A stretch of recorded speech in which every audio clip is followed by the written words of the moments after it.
तेव्हा नागपूर मधल्या मतदारांनी भारतीय जनता पक्षाला मतदान देऊ नये।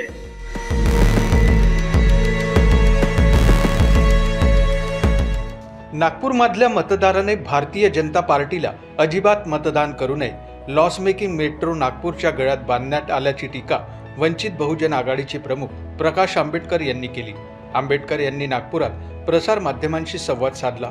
राज्यातील राजकीय परिस्थितीसह देशभरातील अनेक मुद्द्यांवर आंबेडकर यांनी संवाद साधला। आणि महानगरपालिकेच्या सध्याचं जे असणारं 5,500 कोटीचं बजेट आहे त्याच्यामधनं सरळ 2,500 कोटी या लॉस मेकिंग युनिट वरती मेट्रोवरती खर्च केले जाणार आहे। तेव्हा नागपूर मधल्या मतदारांनी भारतीय जनता पक्षाला मतदान देऊ नये